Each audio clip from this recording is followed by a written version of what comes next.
Jack, thank you for being the first onto SteamYard and setting this up. Much Oh, obliged. you're welcome. You're welcome. Let's see here. I'm assuming you hear all my background noise. Where's that button you said that we have the audio, that noise cancellation? I already hit it for you. Does it work for every? Oh, it went up and down. That's interesting. Mic volume is changing. Yeah, I'd fill in with that too. Oh, well, what? Hi. Hi. Let's see. If I turn it auto, oh, no, you keep stop messing with it. You were too loud. Okay, that's It fine. was a As little long as it's you adjust, that's cool then. It's not the machine, unless I'm the machine. Ooh. We're all gears in the machine, man. Oh, we're getting existential. Oh, is that the kind of night it's gonna be? We have one watcher. Who are you? I gotta duck off for a second and put the cat out of the. Are you done? You got a duck? No, the cat. She's got to duck out with the duck. The cat has a duck? The cat's a duck. God. I have not had enough to drink for this. Okay, yeah, I'll be right back. Okay. I gotta go grab my drink here in a minute. It's in the freezer.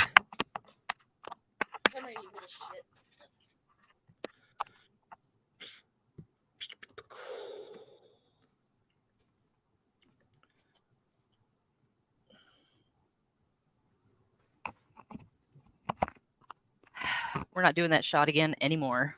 He isn't. He's like it's making me crazy. I mean, can't blame the shot. It's working. I know. No, it's nice to see him. Making happy. Yeah, well, and he's already lost 2 pounds over the last year, so this should help him lose more. But he's also, a little obnoxious right now. Maybe the vet can give you one too. Hey. I want one. That sounds awesome. I mean, it does sound pretty awesome. That's what the Simzia was for, but now I'm switching to Cosentix, so we'll see what happens. Trying something new. So, shots for everybody. Shot. And if you want to try it with your elderly pets, it's called Solensia, Solensia. Give it to them about every 6 to 8 weeks, and it limbers them up. Ooh. So, it works, though. He's happier. That's good. Yeah. That's what you want. Yeah. It'll drive you crazy. Yeah, no, it's like I said, I mean, we have little footstools all over the house because his joints, and he has trouble jumping up and down. So this is making it better. He's old and he's fat. Much like me, he's old and he's fat.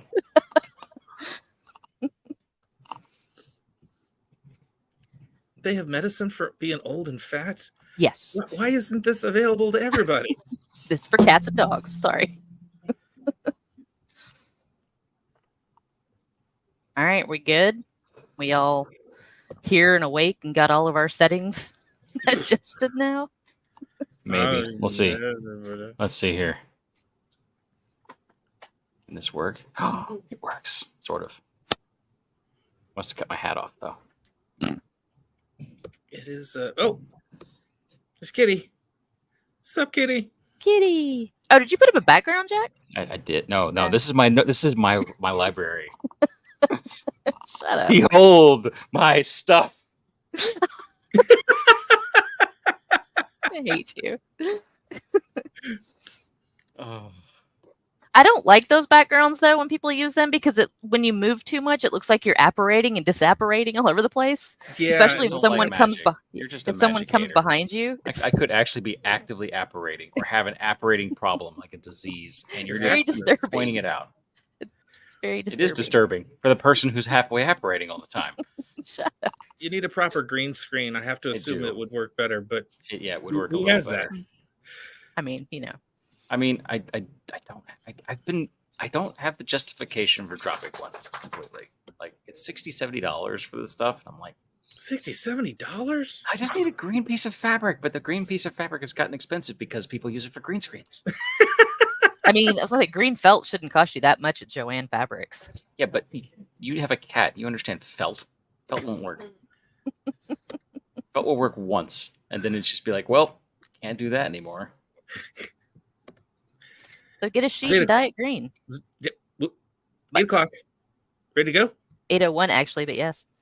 Go for it. That's not the right button. That's the end broadcast. Don't want that. No. Don't hit that one.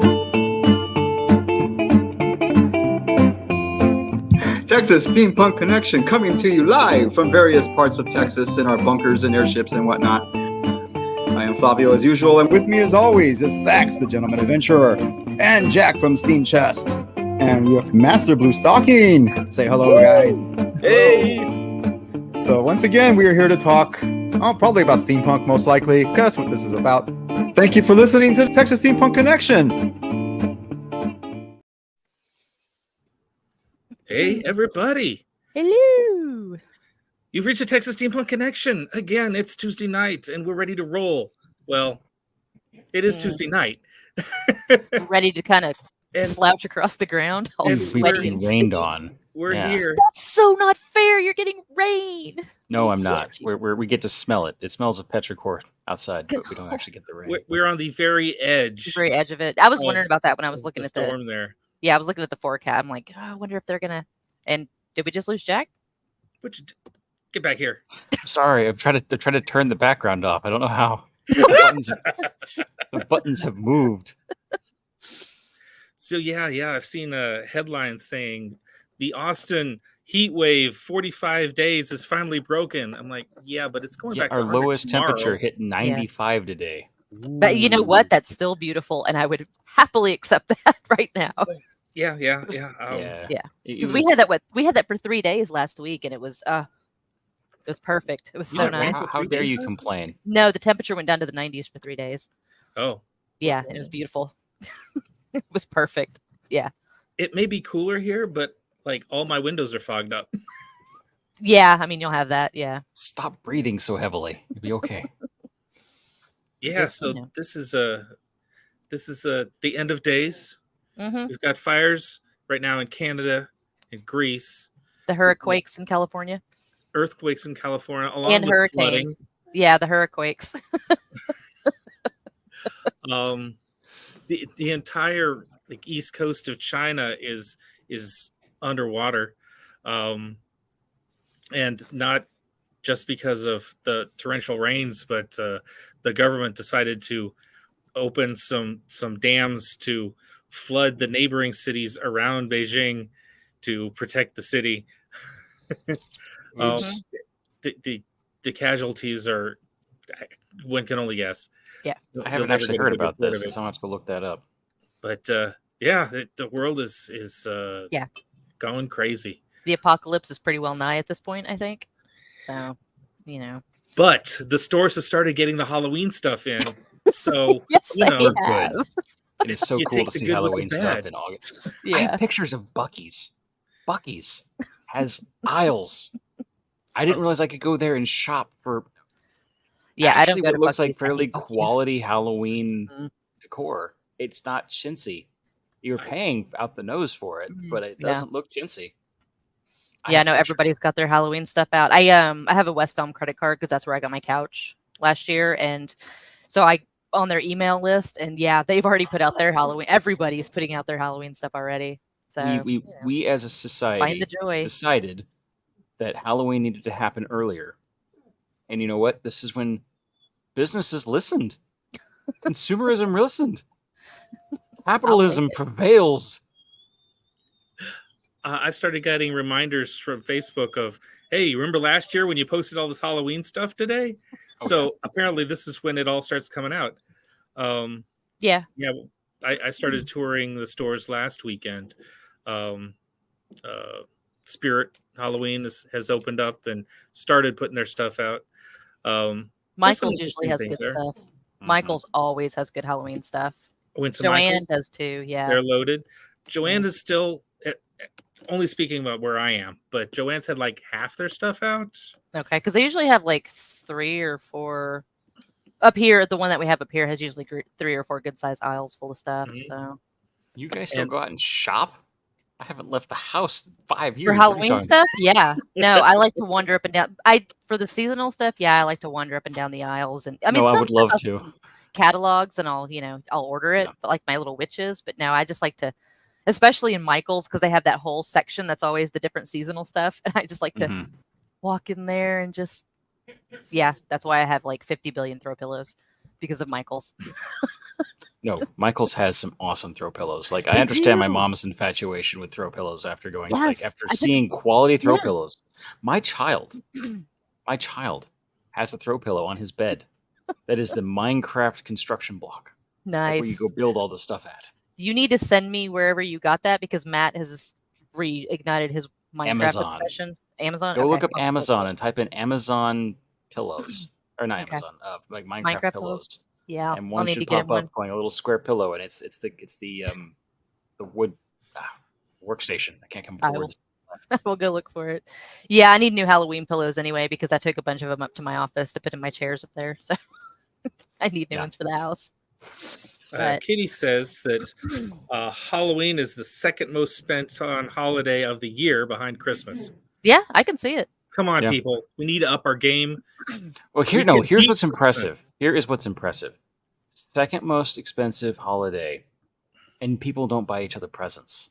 What are they spending all this money on?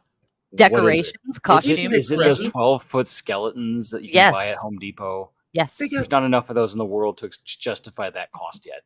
Costumes, candy. Is the United States military buying these to deploy?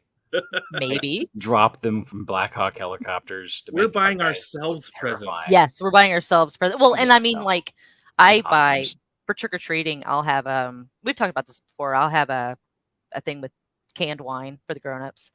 So I'll buy like about a dozen, 2 dozen cans of wine for the grown-ups, and I'll tell them, hey, I've got treats for the adults too. And most of the time I end up with maybe 3 cans left, because they go.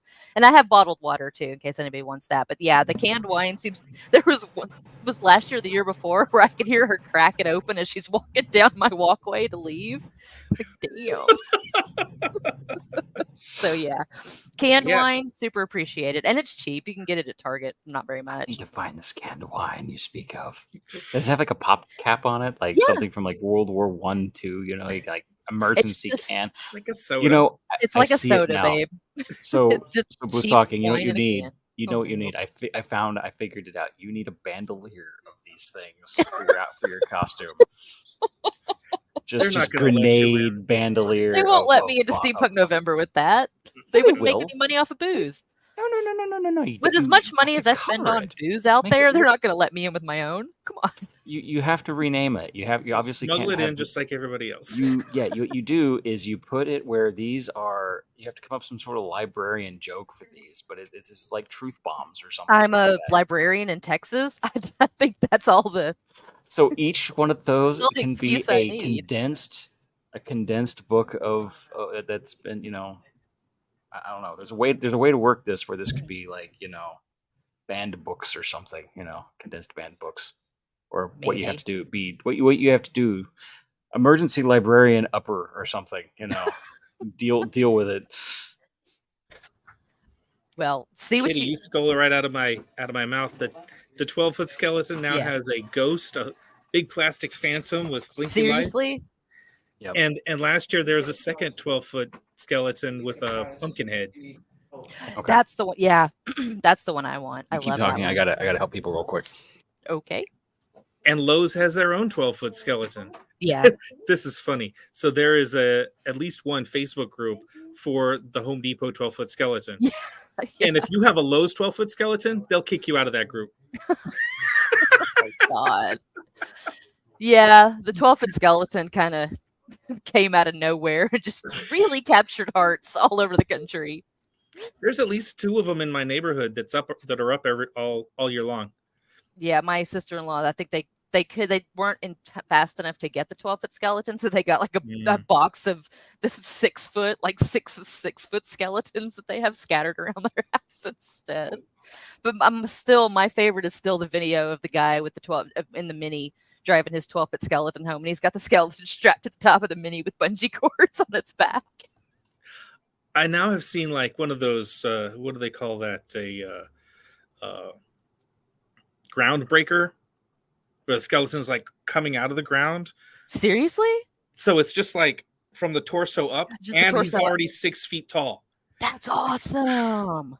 That's so cool. Yeah, and not one of those inflatable bullshit things. Yeah, that's one. Cool. Yeah, we're gonna because we do our display every year in the yard, and we add to it every year. Because last year we had the witches that are dragging the pieces of the skeleton with the axe, and then we had the fire pit set up with the cauldron in it. And last year we got bones, like loose bones, to put all around the cauldron. And nice. Matt had it like rigged with lights, so it looked like it was on fire. Yeah. So yeah, we get a little more elaborate with it every year. So yeah. So I've seen Joanne's. They've got all their Halloween stuff marked down to 40%. Because they're already marked down all the time. Yeah, it's Joanne. It's true. But that puts their, and it's about 4.5, 5 foot skeleton. Their quote unquote full size skeletons are $60, which is $30 less than you're going to find anywhere else for the rest of the season. Yeah, I'm trying to think if I could have like the witches dragging the skeleton pieces across the lawn and some like full skeletons back there in the back, like belly crawling across the yard. The witches, maybe? I don't know. I'm going to have to think about this. Launch a rescue operation. Oh, now I have ideas. A lot of people, goths, I guess, but I count myself amongst them, I guess, because I shop for home decorations, indoor decorations for all year during Halloween. Me too. I still have all my, I don't take it down. And home goods for interior, I saw your high quality decorations. They're the place to go if you have one of those in your town. We actually do. We just got one a few years ago. So, and it's in the same shopping center with Michael's. So I might just have to go. So home goods, huh? Yeah, I need home goods Thax. Michael's, a home goods, and a Tuesday morning right there in the Tuesday same morning is fantastic. Tuesday morning always has good stuff. Yeah, they're gone now. They moved. We out have of some that up here. space. Oh, you don't have? Yeah, we have. We don't have one here in Denton, I don't think, but there's like one in Plano. There's a couple in Plano. Yeah, but yeah, no, I used to go there with my mom every morning. Or every weekend. It was awesome. They always had great stuff. So, nice. Yeah, but yeah, my Halloween, I take out most of the stuff I take out of the yard after Halloween's over. I still have some like all around my door. I still have the witch's lair and all of that stuff. But yeah, in my house, we keep it up all the time. We don't. Yeah, there's a witch hat behind my witch's hat is hanging up behind me. Actually, yeah, I finally cleaned my spare room, so I don't have to sit at the dinner table anymore to do this. So, yeah, it's much more. I noticed we don't have the shelving behind you suddenly. Yes. Yes. Yeah. No, my witch's kitchen is no longer visible now. I'm in the guest room, so it's much more comfortable in here. That was just a bonus with the house. That was when we moved in. That was, because the house is from the 50s, and so it just had that weird little inset cabinet with the glass panel. And Matt was like, "Ooh, you can put all your witchy stuff in there." I'm like, "Yes, I can." And so now he's gonna have to build me one when we get a house of our own. Nice. But yeah, no, we'll build you a witch's cabinet. I'm sure. That just makes sense. I'm very excited about Halloween. I see you guys drinking, and I'm jealous. Well, you just need to drink. What, you weren't drinking? When we get to the drinking part of the conversation. I just have my usual apothic this time because I ordered from Walgreens and they don't have anything fancy. So you ordered from Walgreens. I've never ordered. Yeah. I ordered prescriptions from Walgreens. I didn't realize I could get prescription alcohol from Walgreens. Instacart goes to Walgreens as well. And so they will bring me wine and bring Matt his Loca Mochas and some snacks and the supplements that we need because we are old people. So get me my supplements and booze. Yes. I need my Centrum Silver. Going to Walgreens is an absolute nightmare anymore. It's always just... I would never go to Walgreens unless I was forced to get like prescription drugs. Like I don't even... Yeah, we used to go up there all the time. Actually, what we used and to Walgreens are terrible. There's like nothing. I don't know. Walgreens to go to the somehow. Well, no, they used to be fun though. Like Eckerd's used to be a wonder. Like I don't know. Oh my God, Eckerd's! I forgot about that. Right? Matt and I used to have a thing when one of us had to run to Walgreens. You know, we always ask, "Do you need anything?" as we're leaving the door, and we'd always be like, "Find me the weirdest thing you can for $5." Well, it's like when they were first just booming everywhere. They were cool to go to. Now they're just kind of this. Yeah, but they've moved into that they're moving into the kind of the sad territory though now. Try to find the weirdest thing you can for $5 and bring it home for your loved one. Not that much in there for $5 anymore. It's like not. I even got a phone Panama. chargers. He brought me home a Panama straw hat. It's like a weird hat. Yeah, socks. Yeah, we always come some with weird stuff. I've got a Jack Skellington in a Santa Claus outfit that he brought home one time. $5. He got like half an aisle of as seen on TV. You need that. They have a half an aisle of just junk that they're trying to get rid of constantly. Yeah. But also, that's part of the fun. You're trying to find the weirdest thing you can for no more than $5. That's part of the scavenger hunt. Why isn't this part of our usual show then? Bring the weirdest thing you found at Walgreens. Once a month, we should do that. We should have the weirdest thing you have found this month for like $5. Challenge accepted. Okay, that's an October thing. Let's make that the October bill. Is that what we're going to do in October? Yeah, October. Hey, look, Johnny just arrived in time. At a pharmacy, or can I go anywhere? Just like CVS, Walgreens. Well, I mean, we need to limit it because that's part of the fun. Anything you find for $5, and anywhere you buy it now, anywhere. It doesn't matter where, just anywhere. If you find it for $5, you think it's creative and interesting or weird enough to be on our show in October, we'll do that for an episode. I'm down. Duly noted. Okay, Jack, what are you drinking? Oh, what are you drinking, Jack? Hey, Johnny. It's all Johnny's fault. Johnny. No. Wait, are Rita and Lawrence still gallivanting around the British Apparently Isles? they are, because I hope so. I mean, it's I true. thought they were only going to be. Yeah. That's a long holiday. I mean, it is a little bit of a long holiday, but could you imagine being anywhere else right now? I mean, can you imagine what the weather is like there right now? Oh, it's got to be perfect. You have to wear a beautifully balmy. Yeah. Got to be. I've been in England at this time of year, and it was beautiful. Me too. Like Scotland. Well, okay. I was on the island at this time of year, and it was so beautiful. All right, Jack, what are you drinking? Oh, I'm drinking what Rita and Lawrence told us we need to be drinking, and which is Chupacabra. I have the memory. Wait, what? Chupacabra. Beer? Yes.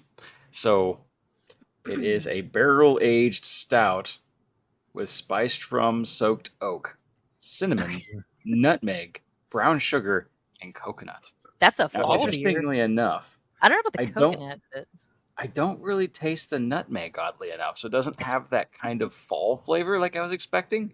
Okay. It is exceedingly full flavored though. Like it is it is thick. Like I can see it like slowly move as I look in the barrel. Thank you. I think almost like molasses. I like the thick ones. Yeah. Yes. Okay. I can almost chew this one, but it is really good. It tastes like one of the best chocolate beers I've ever had. Really. Cool. Honestly. Yeah. Good. And it's not a chocolate. But 903 Brewers brings out this wonderful piece of yeah. So it's always going to be good from 903. Man, we got to go back there. Mm-hmm. Well, and this time I will try to be there. Okay.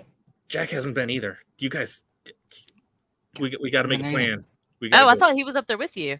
No. No, I didn't make it. Eric and I went, and Lawrence and Rita and Kitty and Mitchell came, and a friend of Lawrence and Rita's who I don't recall meeting before, but he was cool. We just hung out and tried all of their stouts. They're all thick and bold and gorgeous. Well, y'all all need to come here and go to Harvest House. That's true. When is that? Huh? What Harvest House? Oh, wait. No. Wait, okay. I'm confused because Harvest a lot's House happened in the last 2 months of my life. So Harvest House is the beer garden that I go to that I want to take y'all to. Yeah. So it's where I've been writing my dissertation. So I've learned apparently my office is supposed to be an IT company that works with companies that we manage. However, in the last week, we moved a company that just signed on with us, and I had to put in 128 drops in a building, wire it all back through the drop ceiling stopped at 12 feet. So we were up on like the tippy top of a 12-foot ladder trying to be in a roof that's 100 degrees or more. running this cable and then run it down run it down walls and then make it a wall outlet and make all the connections and everything. My fingers hurt still. So sorry. But no, it's work. It's whatever. But I know. But still... the interesting thing is we don't normally do that for customers.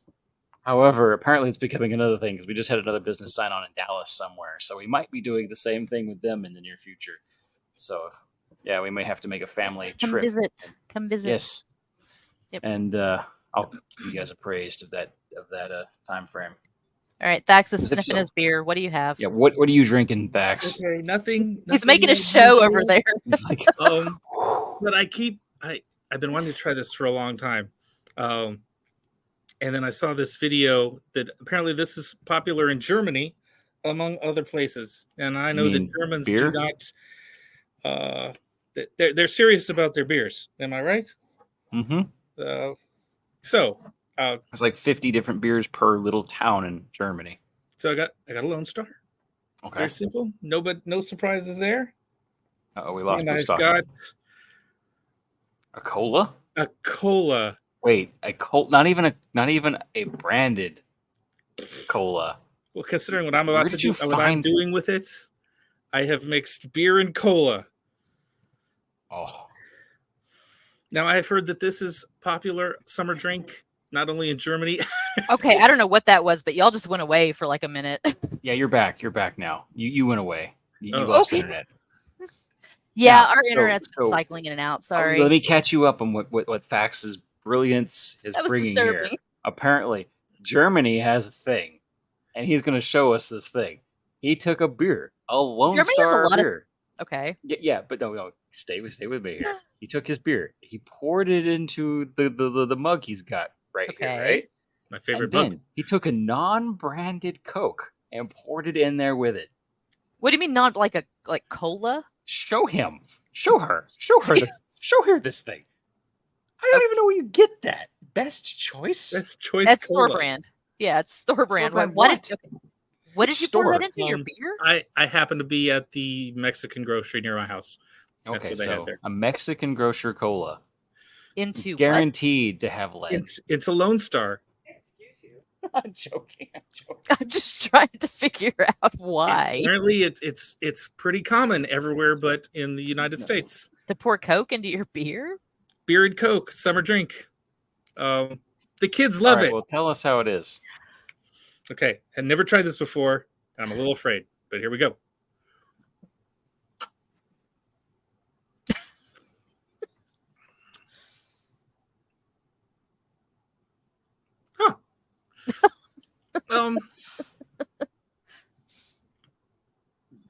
I can pick out all the different notes. The beer is there, but it's much more.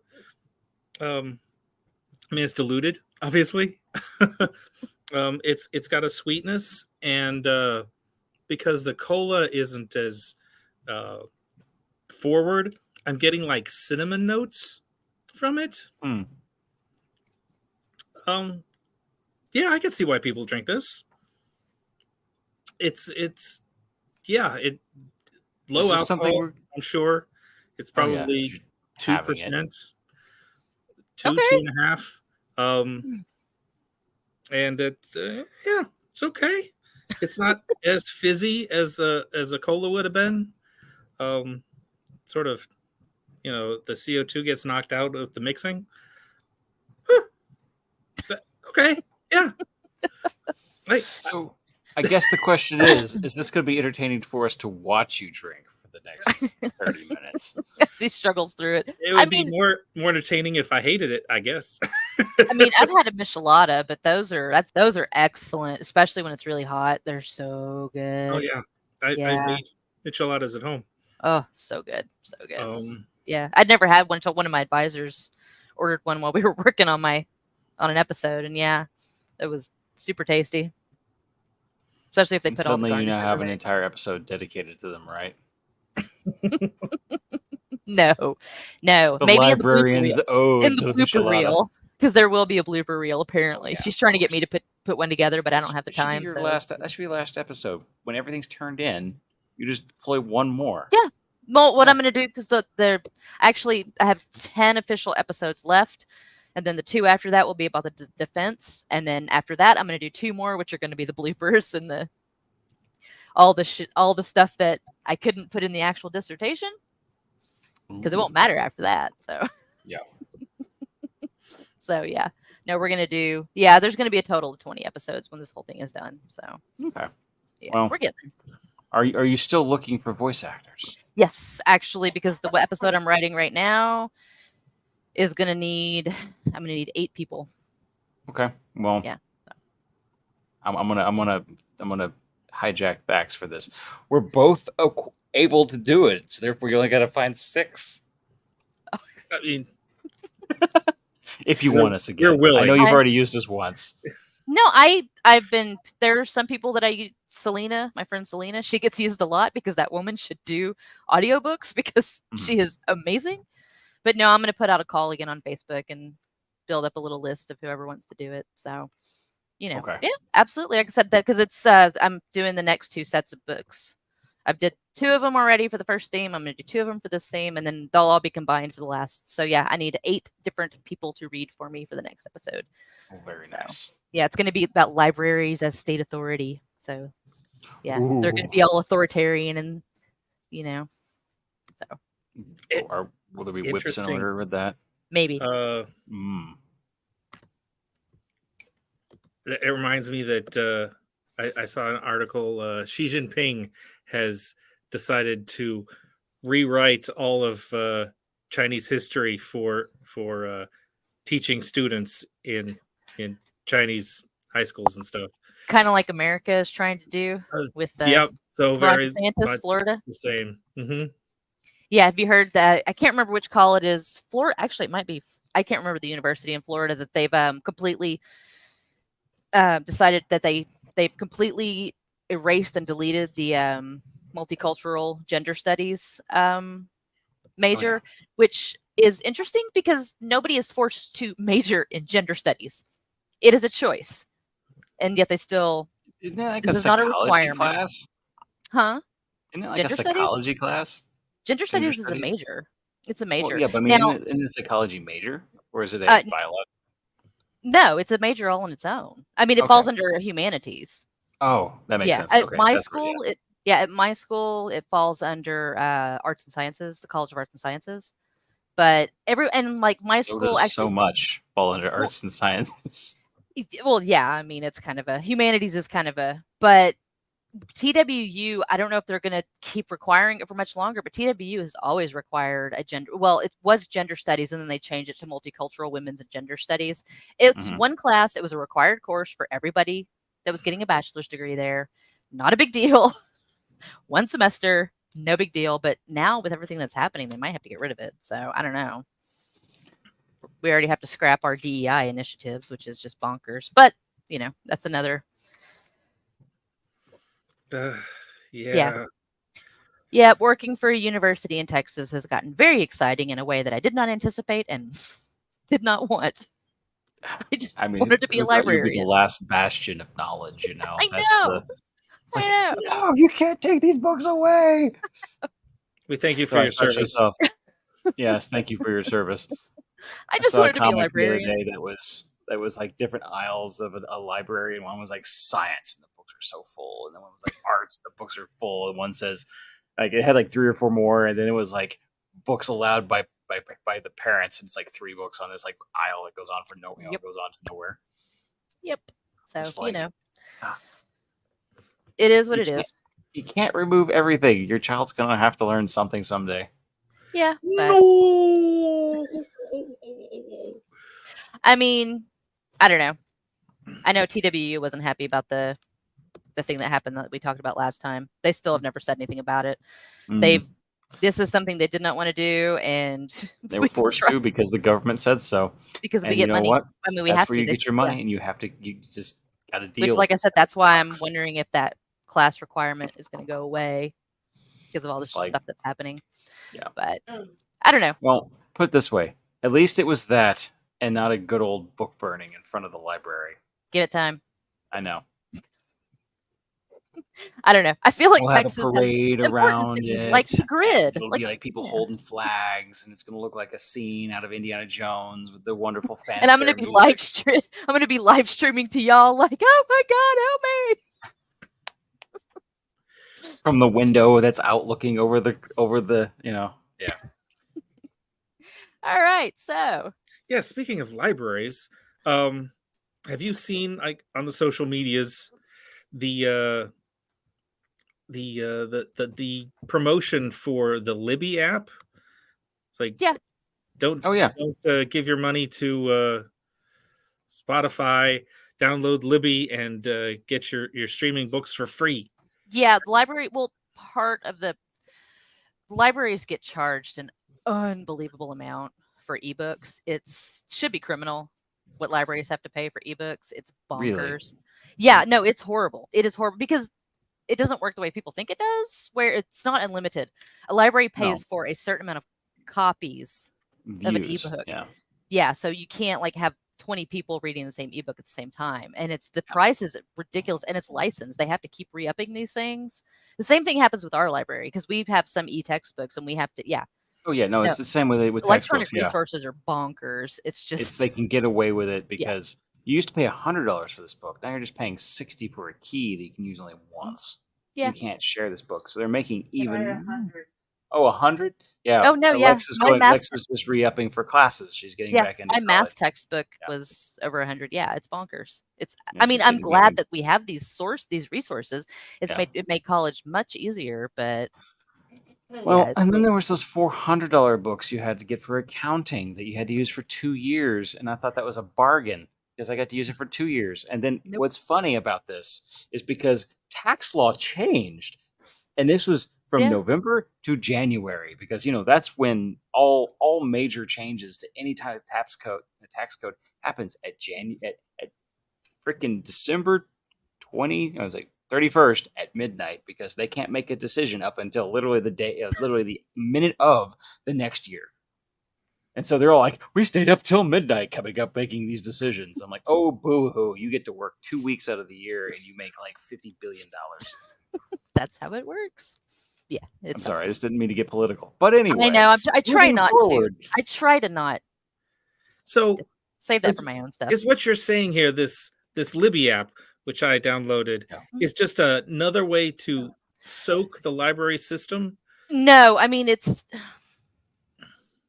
I think there's, like I said, there's a disconnect that people don't.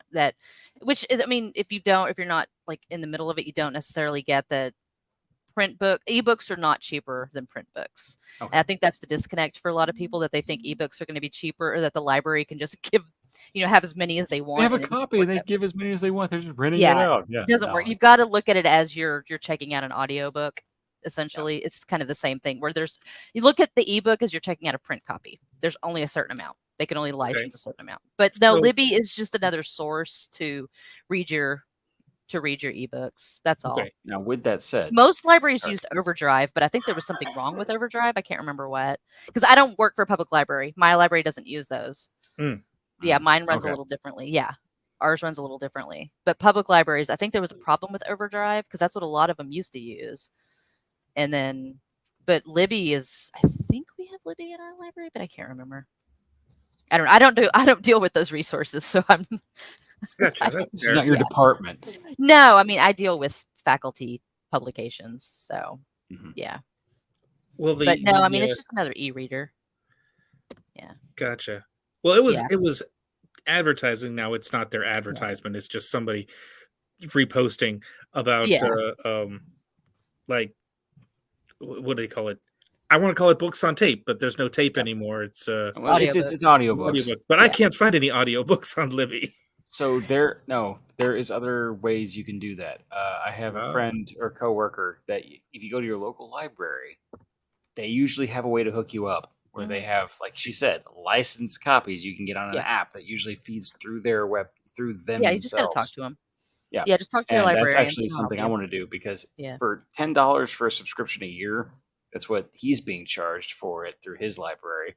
He can get all sorts of audiobooks. Yeah. Through the library. And why? So here's my thing on it. I'd rather not pay Audible if I don't have to sometimes.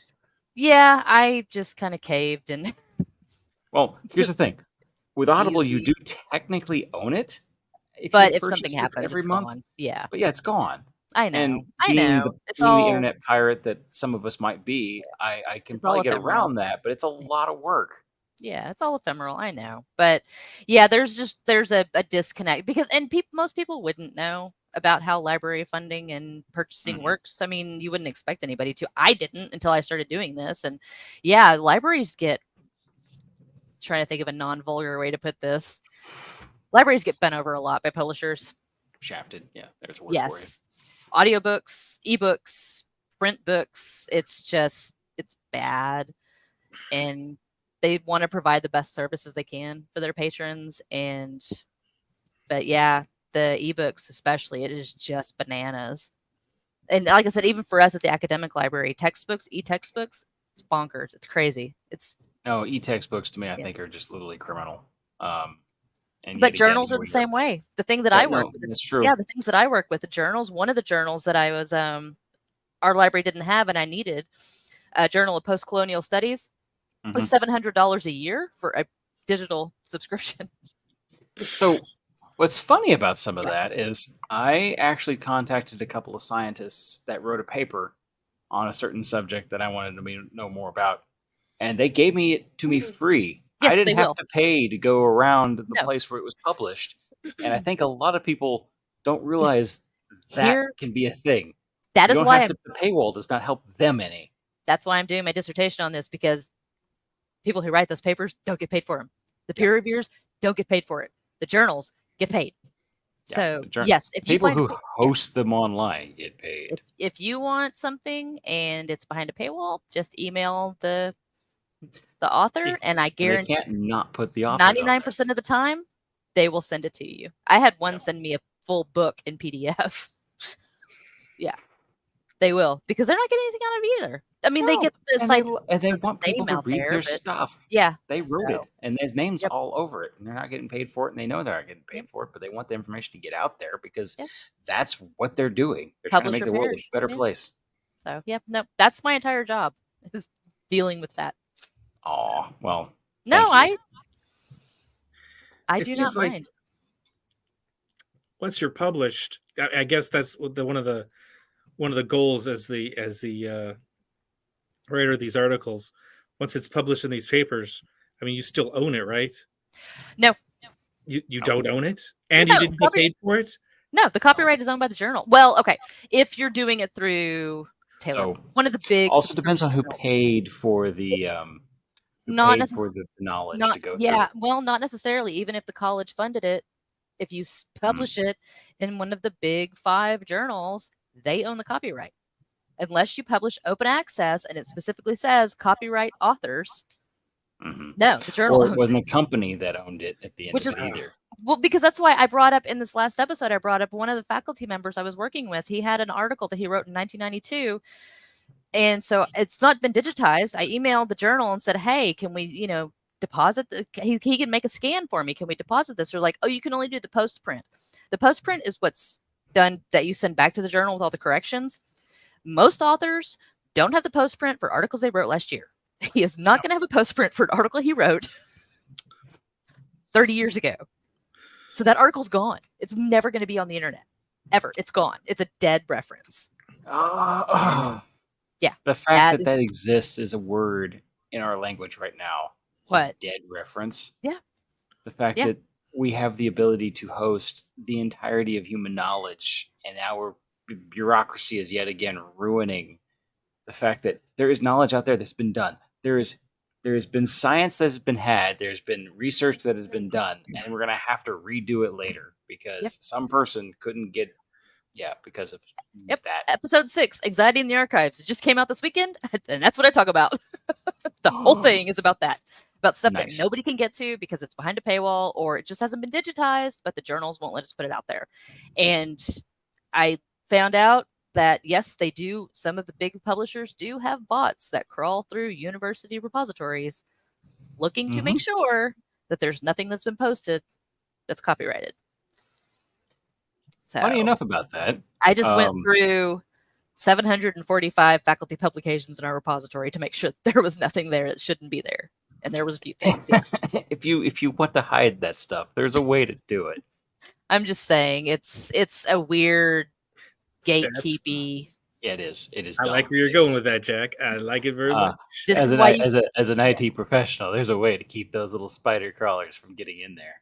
Yeah, but this is a university system, and actually, dude, do not get me fired.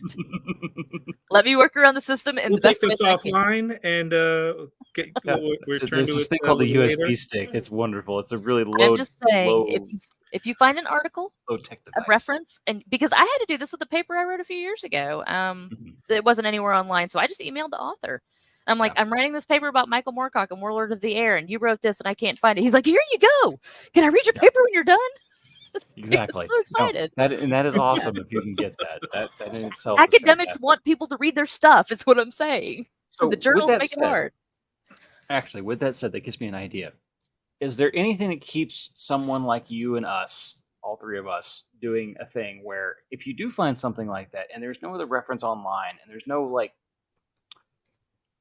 legal reason why we couldn't talk about it ourselves or go over it ourselves on another channel? What do you mean? On a YouTube channel? All right, so if we set up a YouTube channel, it's just basically lost knowledge or something like that. Oh, yeah, that's what I'm saying. Is something like that. What would there be any type of legal recourse? No. I mean, talking about it depends. I mean, if you're talking about you're reading a whole damn paper, I mean, heavily reading a paper. Let's just say we're not giving the 3-paragraph summation. We're going deep into it or something like that. No, I mean, we run it through ChatGPT,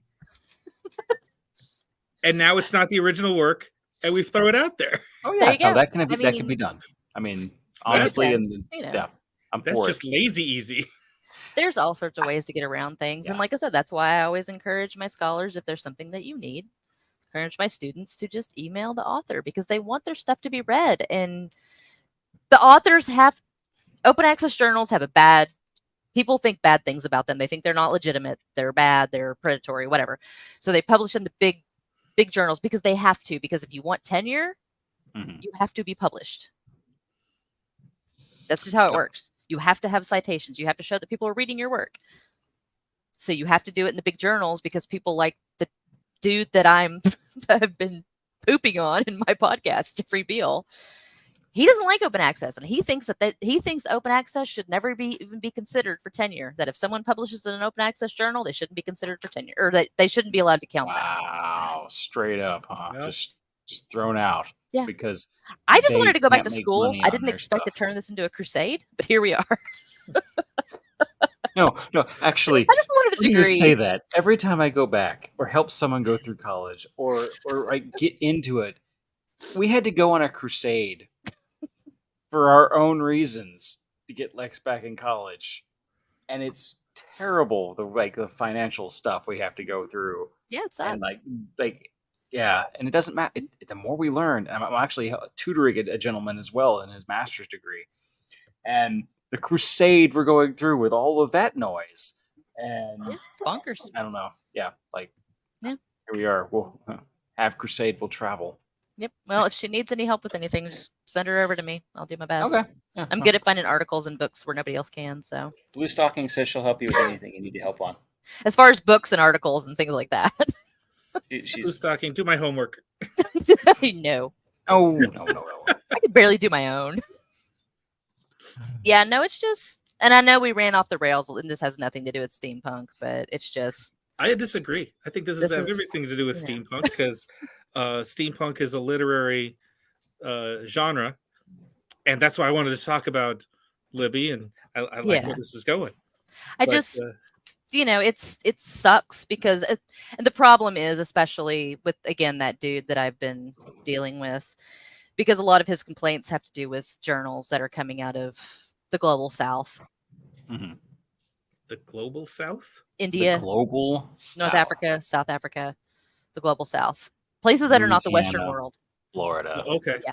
The global north is the Western world. That's the global Europe, America. It starts right here at the Austin line and just moves east across the globe, right below the anything parallel.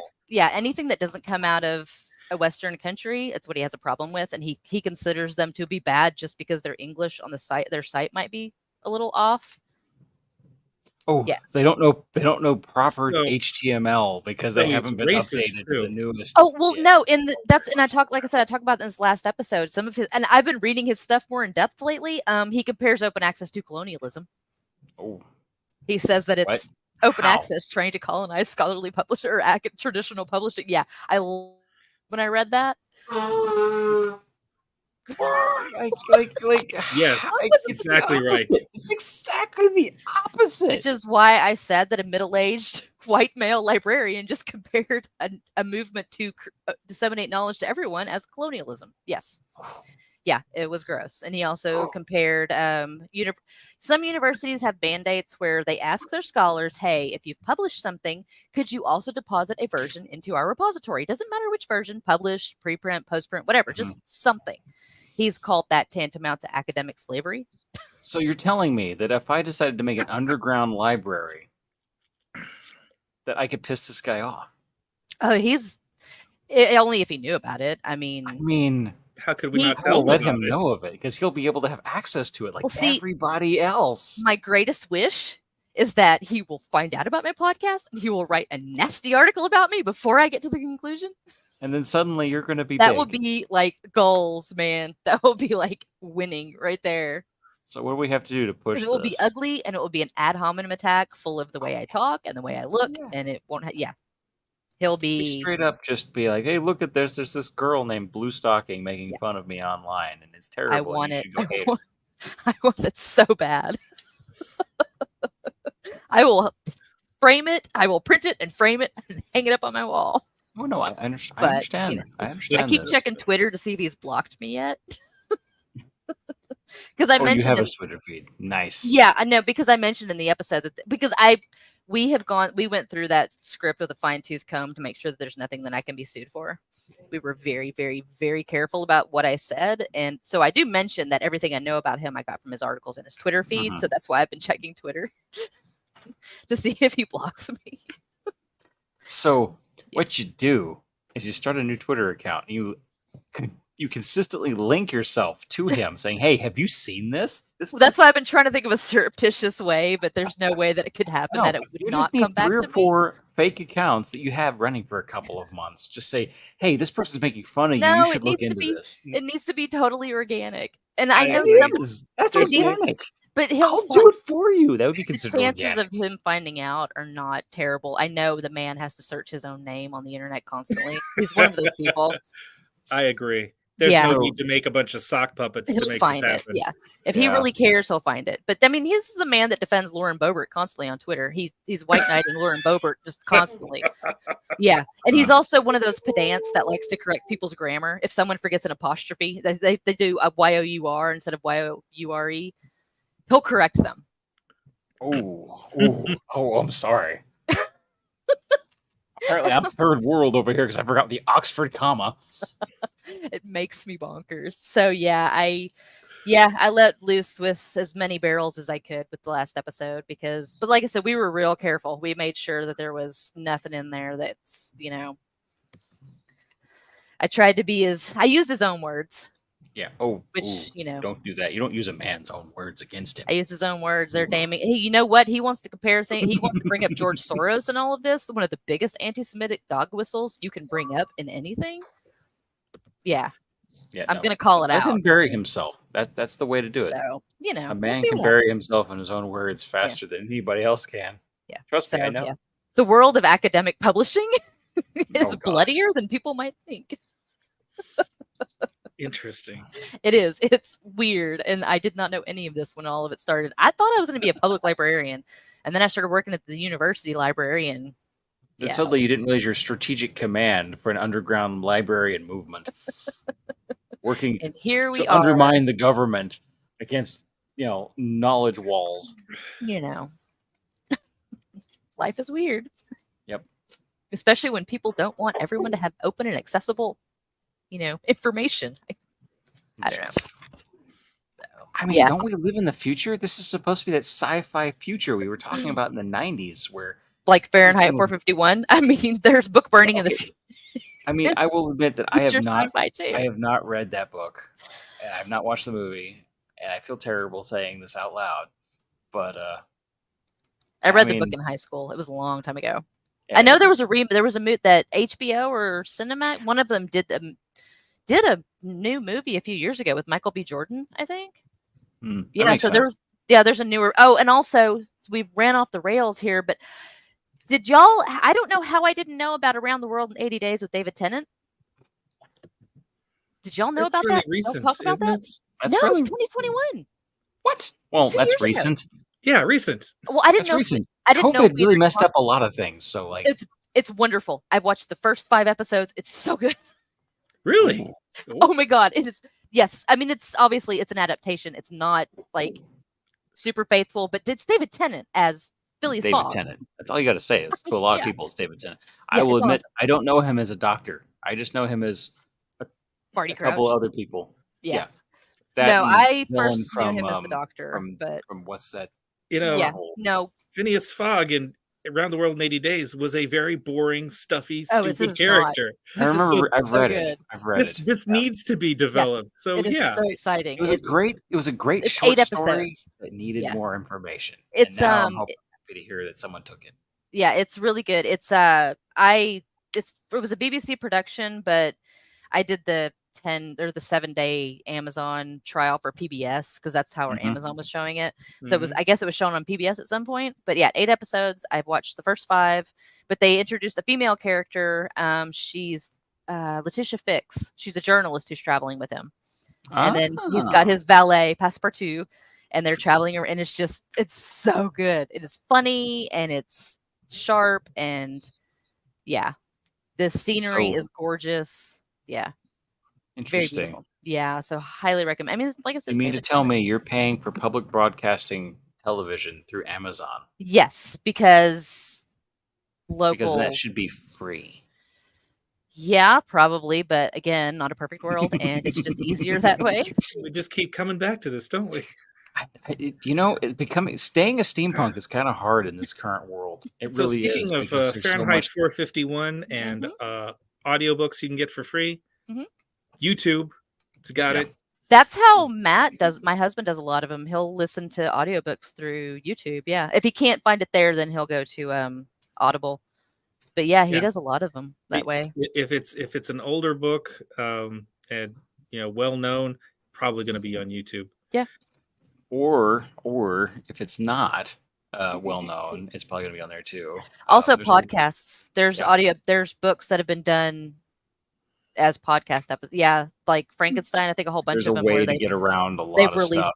If it's public domain, then anybody can. Well, public domain, yes, but like straight up, if you read some stuff that's fairly niche, like MechWarrior books, I'm going to say that's fairly niche. A lot of them are on there too because there's just some guy reading it, but he's using like the sound effects from the games. Oh, that's cool. So like, it is fantastic reading these books with the sound effects from the games. But so I'm like, this is. Like, there's no way you're not going to find it. And obviously one day might get taken down. But one of the comments on one of the videos was, I'm the author of this book, and I completely think this is the best rendition. Yeah. And stuff like that. Authors love their stuff being found People online. Want their stuff to be read. Yeah. Yes. Yeah. And like I said, that's why it kills me with academia and the way that for-profit journals are, because these people just want their stuff to be read. Because especially with science moves so fast. Yeah. And if you're not, if you're in North Africa or India or wherever, and you're a scientist and you need access to this work and you can't get it because your university can't pay for it. Yeah, that's dumb. You're left in the dust. Literally. You can't read it. You have to wait. Maybe it'll be released after 2 years as available access, but maybe not. But even by then, the science has moved on. Yeah. Like, it makes no sense. Here we are, specifically, Africa is the next developing continent. No one realizes, like, everyone sees Africa on the map, and they don't realize Africa is actually a lot bigger than that map shows. Yep. And it is the next 100 years will be the development of that entire continent, and all of its resources will be brought to the world. It's going to be a very big and new and huge change. Yeah. But they need access just like everybody else. So. And Google's been bringing in blimps, which I think is the coolest thing, is airships bringing internet to people. Yes. And trying to keep the local warlords from having internet, which is an interesting fight to think about. Yeah. And so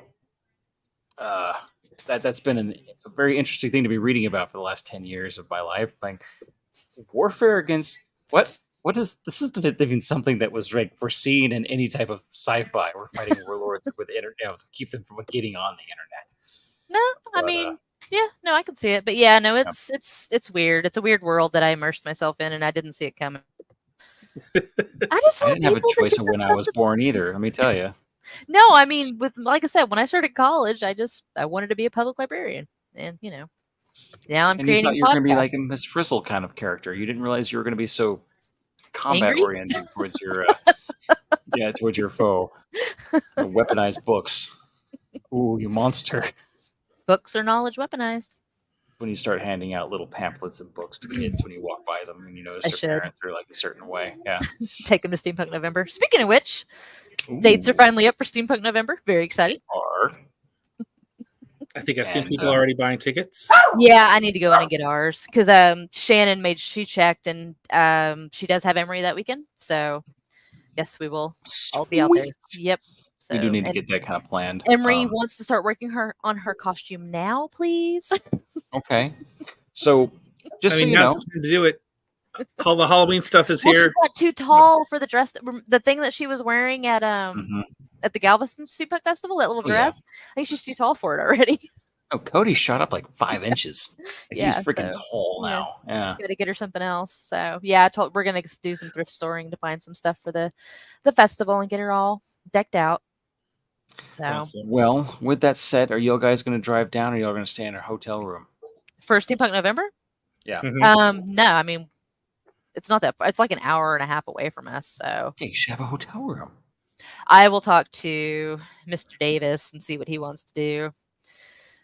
We'll also talk after one of these calls and make some plans and whatnot, and then we'll hopefully everyone who's listening to this will see us there at Steampunk November, because we will definitely be there. Yes, we will definitely be there. Just not sure of the details yet, and I kind of need a new outfit, so I have to figure that out.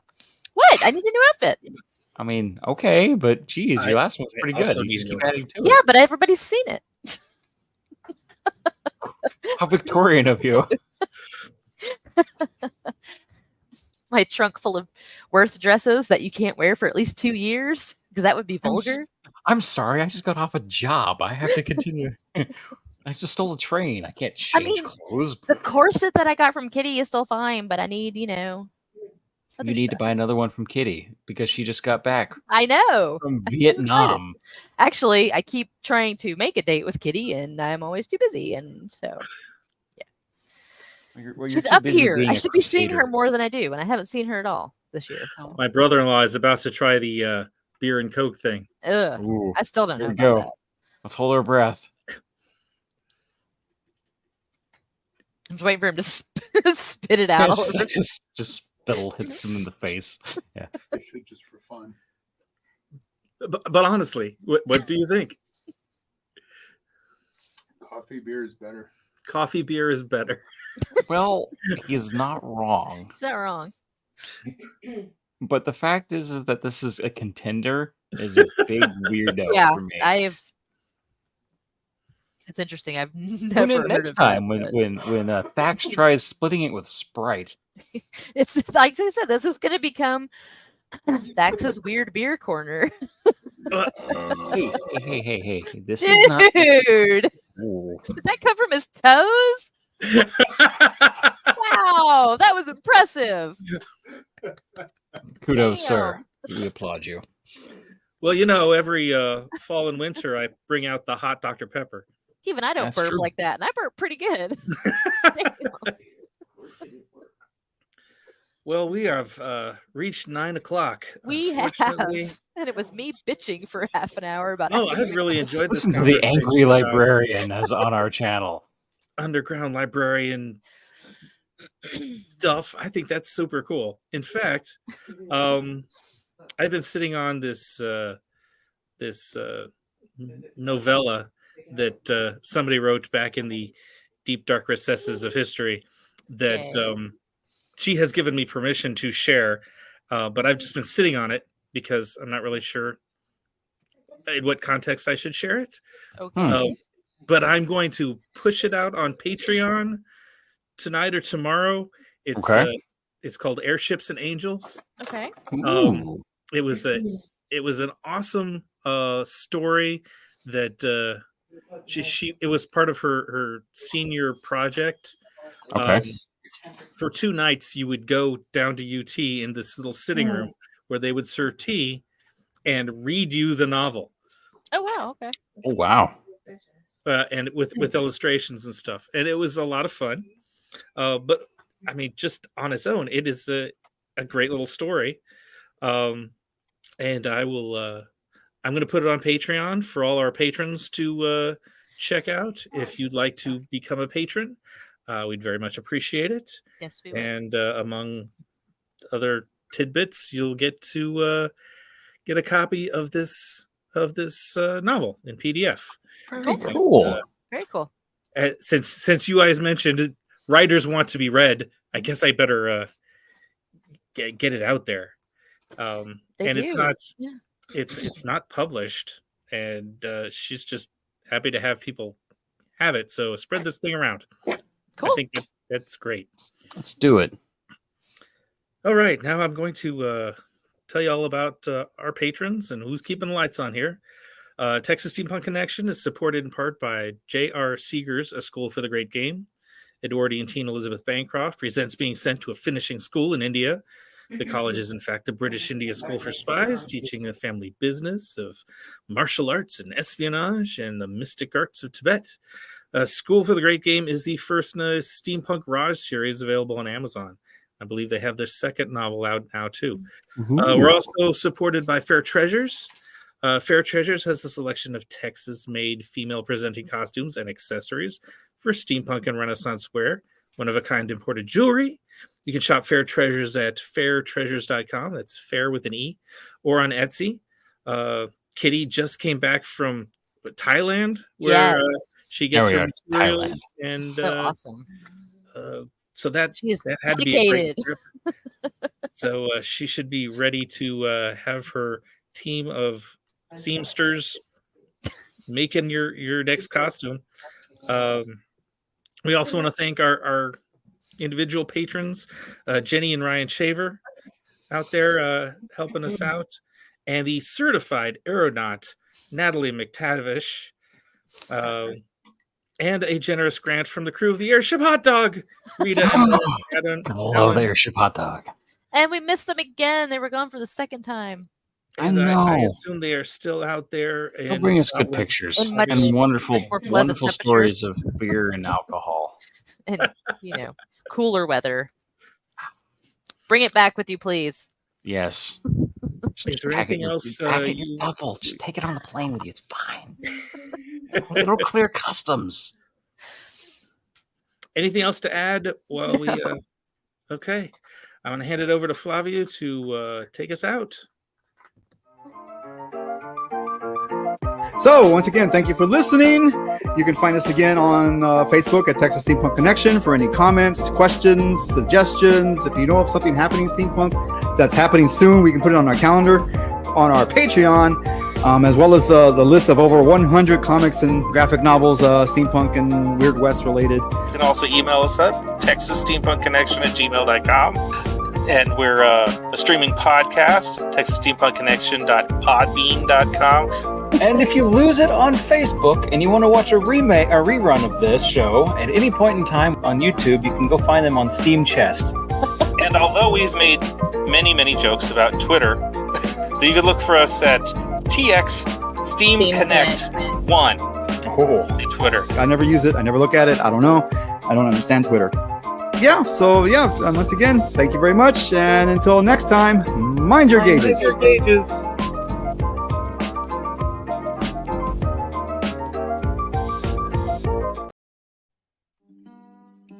There's a story. Because there's always a story. There has to be a story.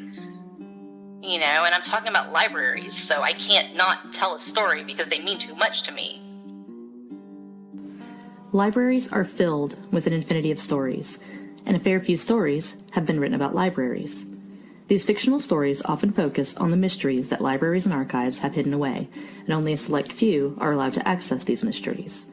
The same can be said of real-world academic libraries, where only the privileged few can access the research they need. Examining and analyzing fiction that has been written about libraries and archives can help us to confront the anxieties that surround real-world institutions. My name is Elizabeth Hedrick, and this is just what I'll be doing this year on Anxiety in the Archives, my podcast dissertation.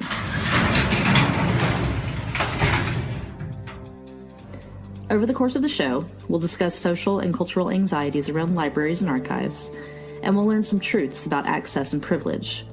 We'll also take a deeper look at how traditional academic writing is changing and evolving, and what this means for students, and for the brave advisors who are taking this journey with them. It's going to swallow all of us before the end of it. I know it is. Well, we're not going to let it swallow you, but if it has to lick you, we might. Release the Kraken! So join me on February 26th, 2023, for Anxiety in the Archives, my podcast dissertation.